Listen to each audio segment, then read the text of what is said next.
E você tá com quantos anos? Tô com 22 anos. 22 anos, tu já é um empresário, abriu a primeira loja. Irado, né? Fica. O que teu pai acha disso? Pô, meus pais são médicos. Mãe, pai, irmã, padrasto, minha família inteira é de médicos. Minha mãe até hoje fala pra mim assim, se você quiser largar tudo e fazer medicina, eu te apoio. Então, meus pais gostam, acho irado.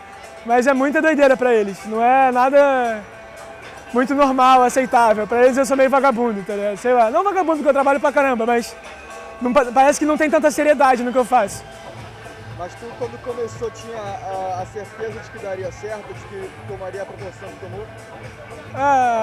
Tu tem que sempre ter pensamento positivo.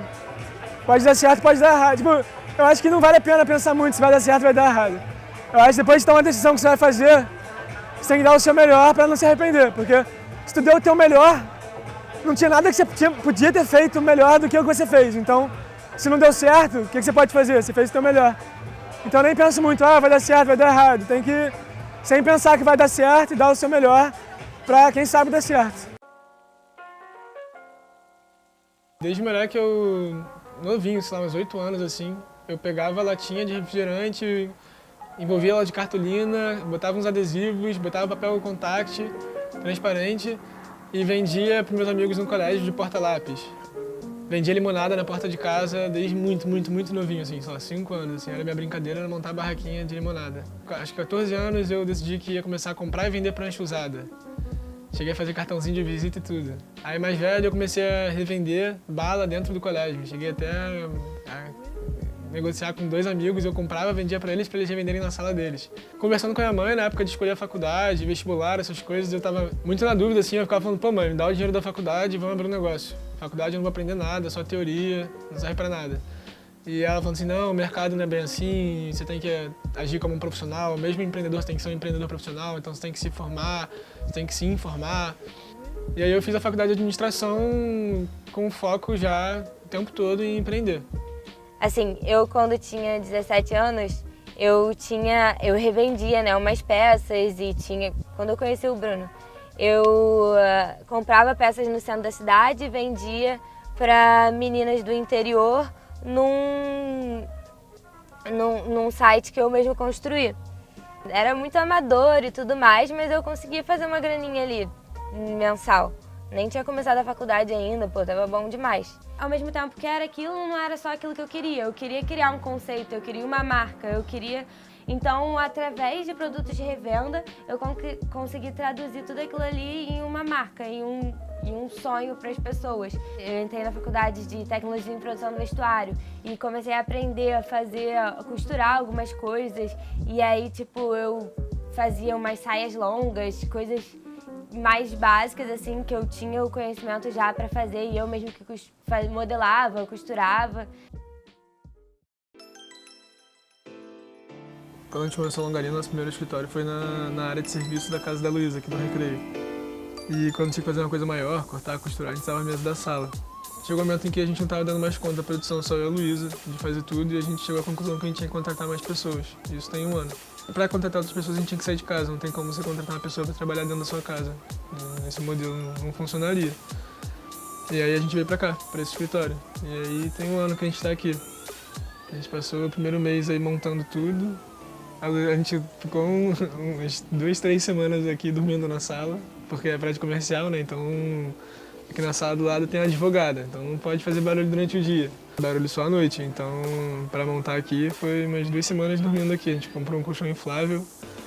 Comprou não, na verdade eu peguei emprestado com a minha irmã. E essa foi a pior parte de toda a obra, foi o colchão inflável, porque ele esvaziava em tipo 3, 4 horas. Então sempre que a gente estava dormindo tinha que acordar no meio da noite para encher ele de novo e aí voltava a dormir.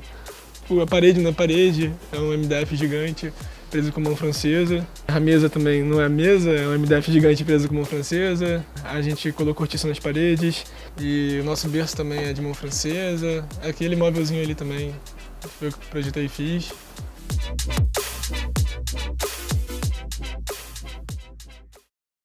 Eu fazia faculdade de tecnologia em produção do vestuário, mas eu estava bem no início. E a gente não sabia nada, não sabia onde encontrar costureira, não sabia como é que cortava as peças, mas a gente colocou na cabeça que a gente queria fazer aquilo e vamos lá, vamos embora. a gente decidiu fazer 600 peças na primeira coleção já, entrar de cabeça mesmo e ver, vamos ver. Se der certo, deu, se não der, abraço. A gente começou a procurar, liga para um, liga para outro. A gente não tinha muitos amigos que eram empreendedores também, que também estavam nesse ramo. Todo mundo era muito restrito, assim, em indicar costureira. Aí a gente já sabia que tinha alguma coisa de errado, né? A gente já estava 20 dias, eu acho, com as peças cortadas, as 600 peças cortadas e com dinheiro ali encalhado. E a gente chegou ao cúmulo de procurar na OLX. E, assim, foi a pior coisa que a gente já fez na vida. Porque era uma costureira perto de casa, beleza. Aí, de primeira, a gente foi lá e já deixou as 600 peças com ela. O que foi o nosso maior erro, porque... o ideal é você sempre deixando aos poucos, porque costureira é fogo. Você pede até um prazo e ela não te dá nesse prazo, sempre tem uma complicação, sempre tem uma desculpa. A gente fez algumas peças testes com ela e gostamos, aprovamos, mudamos o que tinha que mudar, mas pequenos ajustes. Aí na hora da produção, na hora do vamos ver, ela terminou a primeira produção de blusas, era uma croppedzinha muito básica, com bolso e... Enfim, era collarette e overlock. E quando a gente foi pegar pra ver as 30 blusas do mesmo modelo, a gente olhou a bainha e, tipo, era um morro, assim. Não existia linha reta, não sei o que aconteceu até hoje. O acabamento interno também, todo cheio de fiapo. E eu e a Bruna, a gente que revisava, a gente que fazia tudo, que levava na costureira, voltava da costureira. A gente pegou em casa aquele saco, olhava uma por uma e, assim, eu comecei a chorar, entrei em desespero. No que eu tava me metendo, só pensava nisso. Ela fez, eu acho que 3 peças da nossa produção e todas essas 3 peças deram problemas. Uma saia, o cós, a gente puxava, esticava, o tecido tinha elastano. Ela não fez o ponto como deveria ser feito e quando a gente esticava ele fez crack, tipo, a pessoa não podia experimentar que a saia se desfazia, os pontos se desfaziam. Outra peça foi essa cropped, que era a bainha, que não existia linha reta, e a outra foi uma camisa xadrez, que foi uma das coisas que ficaram boas, que é a camisaria, porque ela mandou para uma confecção, ela meio que tipo terceirizou a nossa produção e a gente não sabia, só foi saber no final.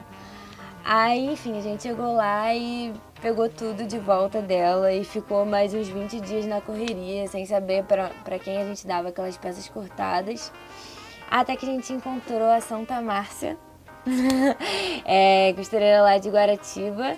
Cara, foi a melhor coisa que já aconteceu. Demorou muito mais do que a gente esperava, a gente não tinha a menor noção de quanto tempo ia levar para costurar essas peças. A gente achava que, essas 600 peças iam estar prontas assim, em um mês. Só que a gente começou a ver que, a Márcia era uma facção pequena, né? Era ela e mais 2 costureiras e não dava conta. Não dava conta das nossas peças, até porque ela tinha outras produções na frente. Então tudo atrasou muito mais do que a gente esperava. E era uma coisa que a gente estava achando que a gente ia começar, depois do corte, a gente ia lançar no mês seguinte. A gente não estava contando com isso.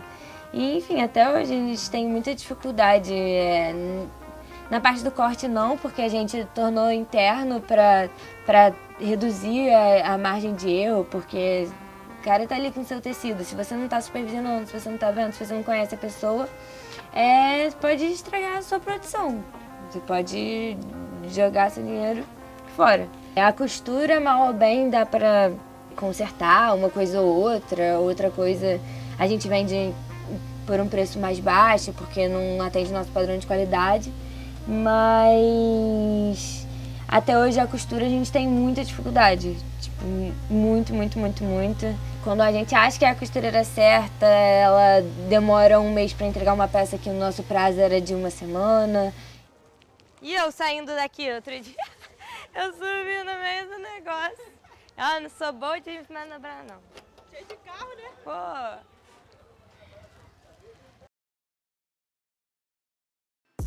Então, um ano atrás a gente fazia tudo. Eu cortava, silcava, ela embalava as caixas e os pedidos, respondia os e-mails, era tudo eu e ela junto. ela que fazia as modelagens. E aí, em junho até dezembro, a gente ficou com 2 pessoas. A gente contratou o Fernando, que é o nosso cortador, e faz tudo, estampa, revela a tela, leva na costureira, embala, corta, faz o que tiver que ser feito.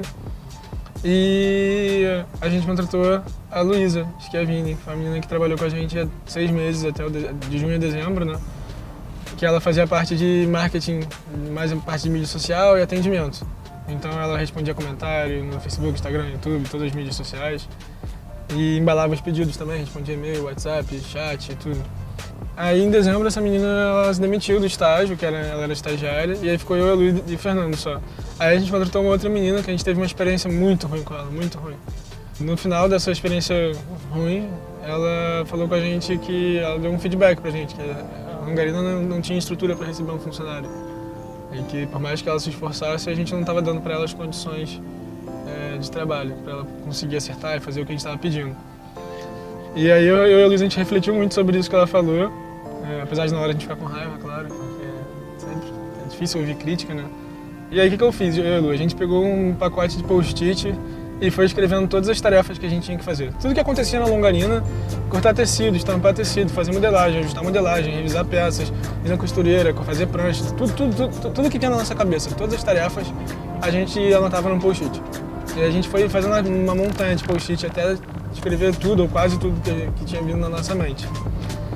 E aí a gente começou a separar as funções em cargos, para criar tipo cargos, né? Essas tarefas a gente foi agrupando elas por semelhança e a gente chegou à conclusão que a gente precisava de 8 pessoas para tocar a Longarina da melhor forma possível, assim. Isso numa escala bem grande, assim, acho que até a gente crescendo bastante ainda podem ser essas mesmas 8 pessoas, desde que elas estejam bem familiarizadas com o trabalho delas. E aí ficou aquela dúvida, tá bom, então agora eu já sei que a gente precisa de 8 pessoas trabalhando com a gente, como é que eu faço para encontrar elas? Como é que eu faço para contratar elas?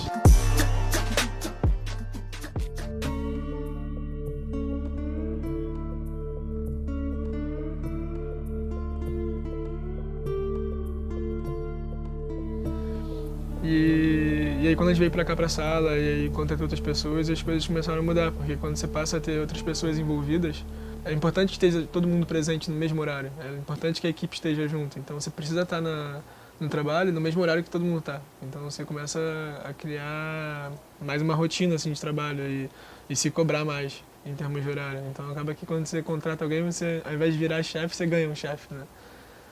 As pessoas que trabalham com você, elas meio que te demandam atenção, te demandam tempo, então não tem como mais ficar na praia até as 2, 3 e trabalhar de madrugada. Mais difícil, dá até pra fazer isso, mas não todo dia. Você tem que estar aqui no horário comercial. Tá ruim porque você perde um pouco de liberdade, mas é bom que você ganha um pouco de produtividade, assim. Ah, a parada que é legal falar que, tipo, um dos fatores muito importantes na hora que a gente foi escolher a sala era a planta. Porque, por exemplo, essa sala tem 30 metros quadrados e nela coube tudo que eu queria que coubesse. Tinha uma outra sala com 38 metros quadrados que não cabia, porque ela não era comprida, ela era quadrada. E para fazer estúdio, mesa de corte, você precisa que seja comprido, para poder caber numa mesa de 3 metros de comprimento, senão ela acaba com a sala toda, e não sobra espaço para nada. Então, tem até a planta aqui na real, é legal mostrar. Foi essa planta final que a gente escolheu. E aí aqui a sala de corte está com as mesas abertas, mas ali está fechada. Elas separam e juntam para a gente usar como estúdio ou como corte mesmo. Então, sempre antes de fazer alguma coisa tipo física, eu faço primeiro o projeto, porque aí eu já esbarro com todos os erros que eu vou ia esbarrar se eu fizesse logo no físico. Só que é muito mais fácil eu consertar aqui do que cortar a madeira, então eu sempre faço aqui. Aí, esse aqui apresentou o projeto da carrocinha. E aí eu já tento fazer tudo, é tudo em escala, então já tá tudo no tamanho certinho. E aí ficou mais ou menos assim, eu só mudei o telhado depois. Eu fiz o telhado assim, e aí eu joguei fora e fiz um menor, porque ficou muito grande e pesado. Aí, essa aqui é o projeto da parte metálica, que eu mandei pro serralheiro para ele fazer. E aí eu mandei assim, ó, building tips, porque ele não sabe mexer no SketchUp.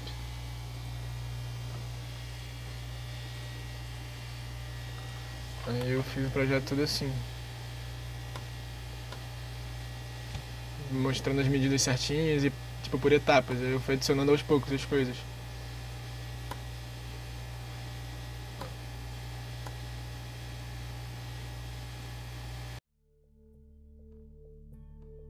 Eu acho que quando a gente estuda administração, a gente divide em nível estratégico, tático e operacional. Eu acho que eu tô no nível estratégico e tô no nível operacional. E a Lu tá mais no nível tático. Então, eu faço as coisas. Eu pego a máquina de corte e falo, já, vamos cortar essa porra, vamos tela, vamos socar. Eu faço, eu executo. Eu sou uma pessoa muito pessimista. O Bruno é uma pessoa muito otimista. O Bruno pensa muito à frente, muito no futuro. E eu gosto muito de pensar no estratégico também, nas decisões, nas grandes decisões da marca, onde você vai chegar e as consequências no longo prazo disso. Então acho que eu ocupo muito o nível estratégico e operacional. Mas a Lu é muito boa em gerenciar a operação, assim, em estar acima do operacional, em saber o que está com cada costureiro, o que tem que cortar quando, qual foto tem que fazer aonde, com quem, e tudo isso ao mesmo tempo. Eu não tenho essa capacidade. Eu ia... tem que fazer foto! Esqueci a costureira. Esqueci completamente, não tem costureira. Tem que cortar não sei o quê. Cadê a foto? Não fiz a foto. Eu acho que ele pensa mais à frente, eu tô mais ali no dia a dia. Ele é mais otimista, eu sou mais pessimista. Se você esperar tá perfeito para poder lançar alguma coisa, para poder criar alguma coisa, para poder começar alguma coisa, talvez você nunca comece, nunca lance. E a verdade é que não tem como você saber se está perfeito ou não antes de botar em prática, porque os maiores aprendizados vão vir da prática, não da pré-prática.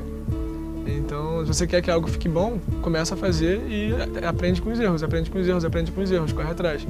Não adianta você ficar especulando quais vão ser os erros. O que pode dar errado? Existe esse momento, ele tem que ser feito, mas ele não pode durar para sempre. Você tem que dar o próximo passo e sair do momento especulatório para botar na prática e aprender com os erros. Então, acho que tem que saber que no começo é isso, tem que fazer acontecer e não ficar analisando muito, gerenciando muito. Acho que é botar em prática. Porque aí que você vai ver o que... Às vezes nem é aquilo que você queria trabalhar. Você acha que seu sonho é vender tapioca e você vai pra rua vender tapioca e fala, caraca, eu nunca mais quero fazer isso na vida. Então é bom você testar antes de sair gastando milhares de reais com pesquisa ou milhares de horas com um plano de negócios. Acho que é isso. Não era pra falar isso.